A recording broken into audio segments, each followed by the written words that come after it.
Yesterday we learned how to solve systems of equations by graphing. Today we're going to learn a couple techniques where we can solve systems algebraically. So the first one is substitution. We've got a few steps here to go through the process. First one is to solve one of the equations for x or y. So we're starting off with an example with two different equations here, and we want to solve one for x or y. And there are some that are easier than others. What you want to look for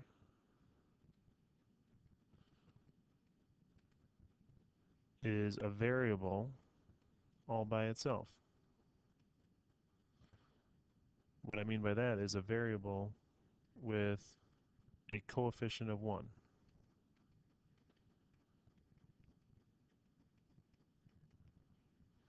So it means just an x or just a y.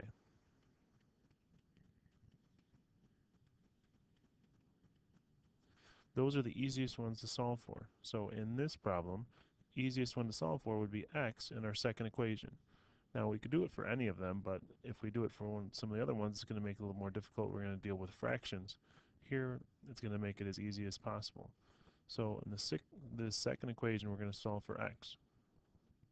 And subtract 2y from both sides. So we get x equals negative 2y plus 2. Now, in the second step, it asks us to substitute the expression from step 1 into the other equation and solve the new equation. So we have this solved for x. X is equal to negative 2y plus 2. We're going to take that and substitute it into the other equation, not the one we just solved, but the other one in the place of x. So this negative 2y plus 2 takes the place of x.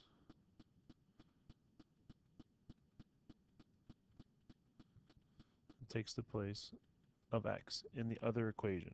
If we plug it back in here, that's not going to help us. Everything's going to come out to 0. So for this one, we have 3 times, instead of x, we just have negative 2y plus 2.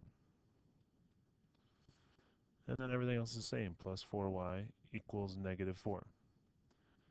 So now we need to solve this new equation. Distribute the 3, negative 6y plus 6 plus 4y equals negative 4. Combine like terms. Negative 6y plus 4y gives us negative 2y. Now we need to get the y by itself, so we subtract 6 from both sides. We get negative 2y equals negative 10. So we can divide both sides by negative 2, and y equals 5. But we're not done yet. Remember, solving a system, we're finding the point where the two lines intersect. So we have the y value, but we don't have the x. So there's one last step in order to get the x. We're going to substitute this value, the y equals 5, what we just got, into the equation from step 1. So remember, step 1, we solved for x. If we take 5 and put it into that equation for y, we can figure out what x is. So x equals negative 10 plus 2, which is negative 8. So our final answer for this one is negative 8, 5. That's the point where the two lines intersect, and that's the only point that's a solution to both of these equations.